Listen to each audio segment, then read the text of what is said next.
Seja muito bem-vindo a mais um dia do Clique 365, onde eu, Alan Henrique, trago todos os dias um clique, que é o nome que eu dei para aquela ideia que quando ela encaixa na cabeça da gente parece que faz aquele barulhinho igual uma peça encaixa no lugar certo, sabe?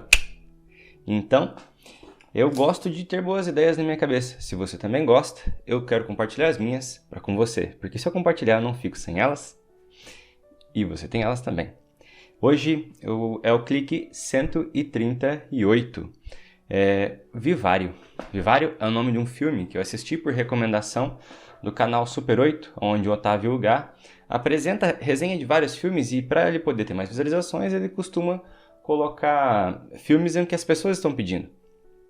Só que o propósito do canal, que ele queria, era recomendar filmes que não são tão famosos para as pessoas darem uma chance para esses filmes. E eu assisti dois deles, que foi o Na Vastidão da Noite e esse O Vivário. Esse Vivário, ele dá um clique. O outro filme é muito bem feito também, mas o Vivário tem aquela coisa necessária para fazer parte do clique. Ele tem um lado... lembrando, esse vídeo tem spoilers, eu conto o final do filme aqui. Porque o nosso intuito é pegar o clique, e o clique vem de compreender o filme completo. O filme tem um lado fictício e um lado metafórico. Qual que é o lado fictício dele? No comecinho já é apresentado que os cucos roubam... É um passarinho.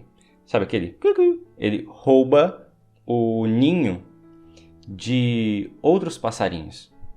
E a mãe tipo assim, quando eles chocam, ele choca também e ele derruba fora do ninho os filhos originais, os filhos legítimos do ninho que ele roubou.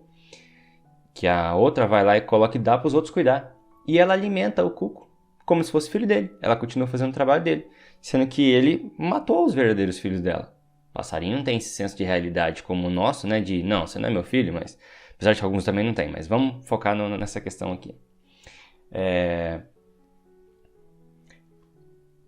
E ali aparece uma raça onde eles eles criam um lar fictício que dá um nome pro filme, é um vivário, onde tem várias casas iguaizinhas umas às outras, e nela tem tudo que um ser humano precisa.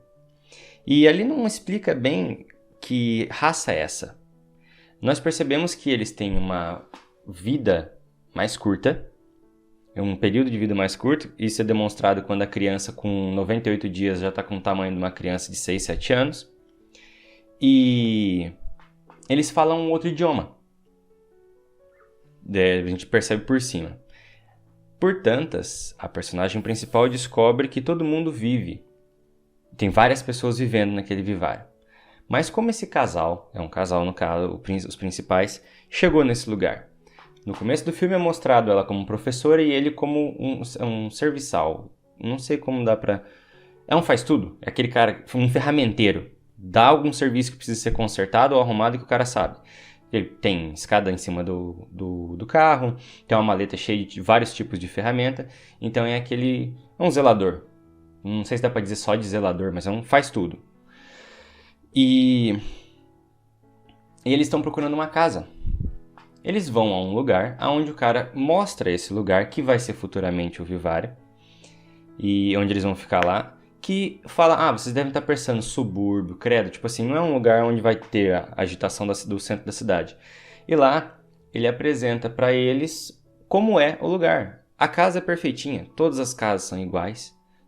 Ele vai e mostra para elas, ele fala, essa aqui não é casa. Esse daqui é um lar. Em inglês tem house, home, né? Então ele usa isso aqui. This home is forever. Esse lar é para sempre. Então eles chegam lá e o cara some. Eles tentam fugir, tentam sair Primeiro eles tentam sair do lugar. Quando eles veem que eles não conseguem sair, aí eles começam a tentar fugir. E para tudo quanto é lugar que eles viram o carro, eles não conseguem sair da casa. Sempre voltam para a casa número 9. Se tem algum simbolismo por ser a casa número 9, eu ainda não captei. Mas eles... Repara o seguinte, aí depois acontece o seguinte, vem a criança para eles cuidar e fala, cuide da criança e vocês serão liberados. E sempre vinha a caixa, uma caixa em frente à casa deles, com tudo que eles precisavam. E a comida não tinha gosto. Então, eles ficavam vivendo ali, cuidando dessa criança que não era deles, e tentando voltar para a vida deles. Mas ali eles estavam sendo sustentados. Eles tinham uma vida perfeita. A vida perfeita é descrita como... você percebe essa alegoria na hora em que ela deita com o filho adotivo dela. Eles estão olhando e ela pega e fala assim... a que aquela nuvem parece? Aí ele responde... Uma nuvem. E ela? E aquela outra? Uma nuvem. E aquela? E o menino responde... Outra nuvem. Aí ela pega e fala assim... De onde eu venho? As nuvens às vezes parecem... Eu não vou falar as palavras exatas. Parecem cachorros, rosto de pessoas, parecem outras coisas. Mas aqui todas as nuvens têm cara de nuvem. Você olha assim na hora que aparece aquele cenário, tudo perfeitinho, pôr do sol perfeito, as casinhas tudo em harmonia, todas verdinhas, todas iguaizinhas umas às outras. E o sol e as nuvens parece que elas estão colocadinhas ali. A questão é que, vamos para o lado metafórico, é o mais importante dessa questão, precisei dar esse pano de fundo para vocês entenderem, é que ele acha estranha a reação na hora que ele joga um fósforo, a grama queima artificialmente e ele começa a cavar. Ele cava e todo dia ele acorda e passa o dia inteiro cavando. Ele não tinha mais trabalho a fazer, era só esperar a comida vir. Isso não seria um tipo de coisa que as pessoas diriam como vida perfeita? A maioria das pessoas não querem parar de trabalhar? E nesse caso a gente viu uma metáfora que eu acho que é bem plausível, aonde que se nós pararmos de trabalhar, a gente vai querer desesperadamente encontrar alguma coisa para fazer. Que foi o que ele estava fazendo. Ela queria voltar a fazer as coisas que ela estava fazendo antes e ele também. Então, às vezes a gente tem o ideal perfeito de vida perfeita na cabeça, mas na verdade é só a voz do cansaço falando, não quero mais fazer o que eu fiz hoje. Não hoje, mas amanhã eu volto a fazer. Às vezes a gente cansa de rotina, esperando aquela rotina perfeita. E uma coisa que eu vi, que com a minha experiência, foi um senhor, tio-avô, casado com a minha tia-avó, a irmã da minha avó. Ele disse o seguinte, quando aposentou da firma, nós aposentamos em 5 companheiros de trabalho no mesmo ano. Ele falou, todos os outros 4 já morreram. Ele falou assim, só sobrou eu. Eu saio, eu vou... Por coincidência, ele gosta de cuidar de passarinho em viveiros. Eu não tinha parado para pensar nisso antes. Ele gosta de cuidar de passarinho em viveiro. E ele saía trocar passarinhos, atrás de passarinhos mais raros, vender os passarinhos que ele estava criando. E ele disse o seguinte, que enquanto ele estava fazendo, que ele faz essas coisas, ele saía caminhar e mexer com essas coisas ainda, tem essa ocupação, ele está vivendo. Os outros, quando eles aposentaram, eles não faziam mais nada, só ficavam em casa. Os outros 4 já são falecidos. Então, eu achei muito curioso porque significa que o próprio organismo não quer continuar se ele não tem alguma coisa a fazer. Não precisa ser necessariamente um trabalho, mas a gente vê que às vezes o que nós fazemos, ele não tem um sentido porque a gente só quer fugir de um lugar. Como eles queriam fugir de lá daquele vivário. Só queriam fugir por fugir.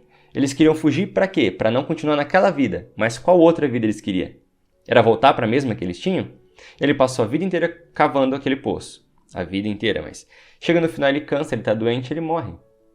E o filho dele, que já está adultão, joga o corpo dele lá dentro. E a mãe dele falece também, a mãe artificial dele, né? E joga ele lá dentro. E antes de morrer, ela diz, eu não sou sua mãe. Ele fala, não importa.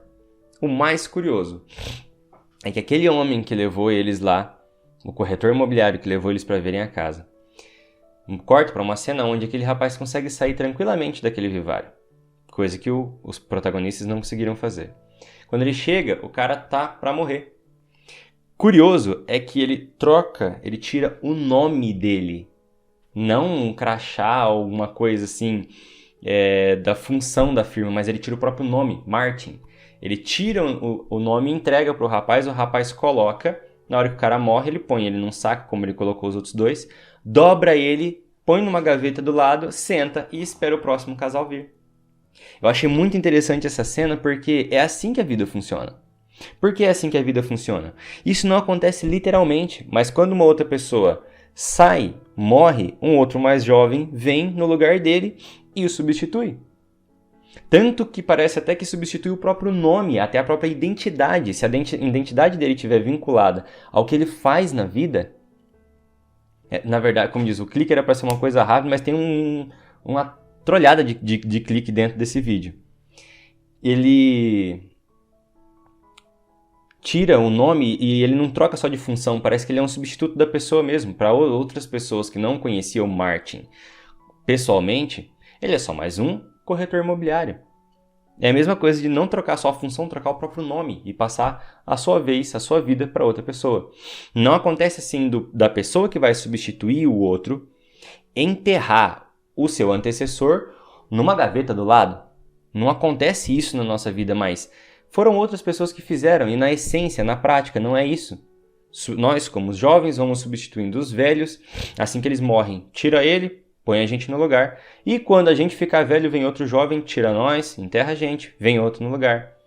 Ele mostra o lado simples da vida. A vida é isso, é o lado animal da nossa vida. E que às vezes nós nos comportamos como bichos em cativeiro. Querendo sair, mas para onde? Não querendo a rotina, mas quando ficamos sem ela, ficamos desesperados para querer voltar para ela porque a minha vida era uma droga, mas era a minha droga de vida. Eu escolhi aquela. Aí, até mesmo quando alguém escolhe uma vida perfeita no seu lugar onde você não precisa fazer mais nada, e a metáfora está bem colocada.